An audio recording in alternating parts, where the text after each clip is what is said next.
ต้องคิดตังค์เอาเว็บไปเลยค่ะ ไม่ได้ค่ะ พี่เป็นเจ้าของค่ะเว็บพี่เลยค่ะ เจ้าของก็ไม่ได้ค่ะ น้องต้องเว็บพี่ค่ะพี่เป็นเจ้าของทั้งประเทศไทยเลยน้องต้องเว็บพี่ค่ะพี่ก็ เจ้า ข ข อ องก็ไม่ได้ค่ะ พี่ได้ค่ะพี่เป็นเจ้าของทั้งประเทศไทยเลยนี่ของพี่เองของแฟนพี่เกาหลีพี่เองเว็บให้พี่เนี่ยเว็บให้พี่ค่ะน้อง ไม่ค่ะ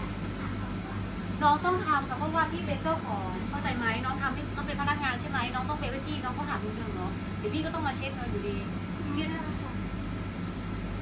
อย่าถ่ายรูปพี่ค่ะน้องต้องเว็บข้าวให้พี่ค่ะน้องเป็นพนัก 42 บาทค่ะ น้องต้องเว็บข้าวให้พี่ค่ะเพราะว่าเดี๋ยวพี่ก็กับแฟนก็ต้องมาเก็บเงินอยู่ดีพี่ต้องเก็บเงินในเซเว่นในประเทศไทยค่ะเพราะว่าพี่กับแฟนเกาหลีพี่เป็นเจ้าของกับแฟนเกาหลีที่ทำประเทศไทยเลยอันนี้เดี๋ยวพี่ก็ต้องมาเก็บเงินอยู่ดีอันนี้เช็คให้พี่ตอนนี้เลย 42 ค่ะ พี่ฟรีเข้าใจไหมว่าพี่เป็นเจ้าของมีกล้องวงจร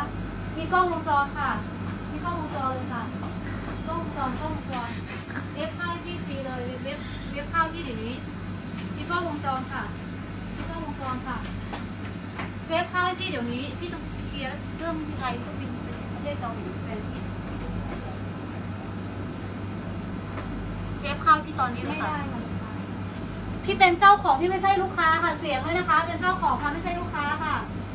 เว็บข้าวให้พี่เดี๋ยวนี้น้องคนนี้ชื่ออะไรเว็บข้าวให้พี่เดี๋ยวนี้เลยน้องพนักงานคนนี้เว็บข้าวพี่เดี๋ยวนี้เลยน้องพนักงานคนเนี้ย 42 ค่ะ พี่ฟรีพี่บอกพี่ฟรีทุกอย่างในประเทศไทยน้องเว็บข้าวพี่เดี๋ยวนี้ ไม่ได้ เว็บค่ะพี่เป็นเจ้าของเว็บให้พี่เดี๋ยวนี้เลยกล้องวงจรก็มีเนี่ยไม่เห็นเลยเว็บข้าวพี่เดี๋ยวนี้ ไม่ได้ค่ะลูกค้า พี่ไม่ใช่ลูกค้าพี่บอกว่าพี่เป็นเจ้าของแฟนเกาหลีพี่น้องต้องเว็บข้าวให้พี่เดี๋ยวนี้กล้องวงจรก็มี